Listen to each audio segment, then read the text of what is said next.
The Glendale 411 has outgrown its current facilities. With an increased production value comes a demand for more space. I feel a responsibility to prepare students to be 21st century learners, and the three things that employers say they're looking for are students who can communicate, collaborate, and think critically. And through my subject, media, if I want to prepare my students, I need two separate areas. One area, the classroom area, would be to give them the basic things like the storytelling aspects of media. And then the other area would be for the more technical skills. We visited the studio of Central Intelligence, the Central High School news program, to compare the 411 setup to theirs.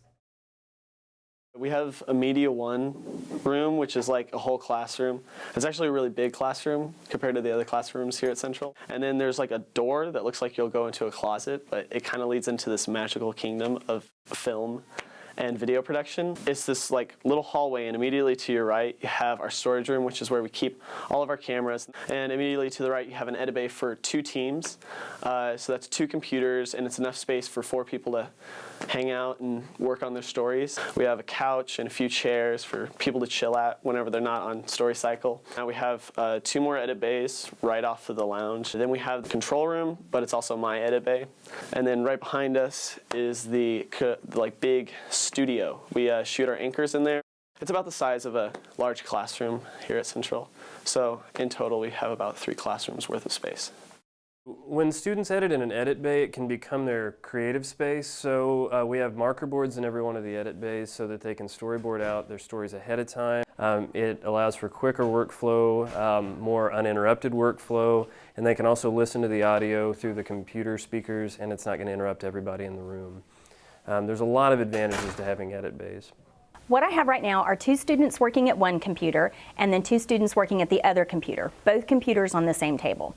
So when one group is trying to listen to a soundbite, decide which part of the interview they're going to use, or see if their audio is level, it's hard for them to hear in their story when the people next to them are doing the same thing.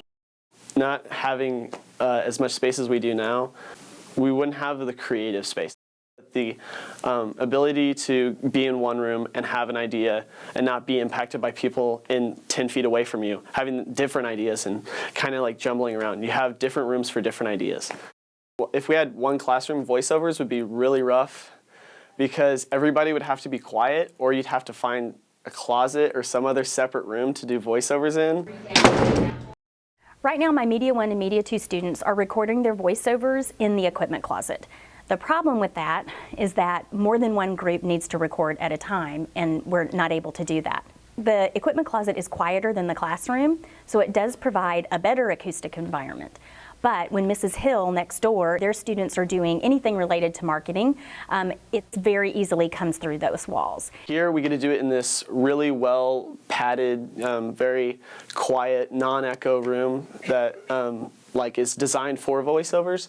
If we had to do that out in like a classroom, the echo would be really bad. Say if you had to do a voiceover, or we had to do anchors, you'd have to get everybody to be quiet, everybody to like get out of the way. Hey guys, can you be quiet? We're about to do anchors. Okay, thank you. And it would be a lot harder to do like anything at all. Glendale Media students work under the circumstances that Central students would find near impossible. For further comparison, we visited the set of HTV, Hillcrest's news show. We've been pretty lucky through the years. We have a dozen pacemakers, which is the most in the nation. We have 7 Robert F. Kennedy High School Journalism Awards, which is the most in the nation. And probably and some STN Excellence Awards and some Emmys and stuff. We have 3 national Emmys. I don't think that we would come even close to as good as we are if we didn't have everything that we have. We have the studio, which is where I'm at right now. And the studio is super cool. It has edit bays and they're all different colors, so it's pretty lively in here. We really need a separation of spaces, and right now all we have is one large classroom. And then we also have the classroom across the hall, but we don't do as much stuff over there because it's kind of confining. But they're right next to each other, so it's nice that we can come right across the hall. The 411 needs an additional classroom to remain competitive with local, regional, and national high schools. In order to adequately improve the project-based learning cycle, the 411 needs space for a new studio.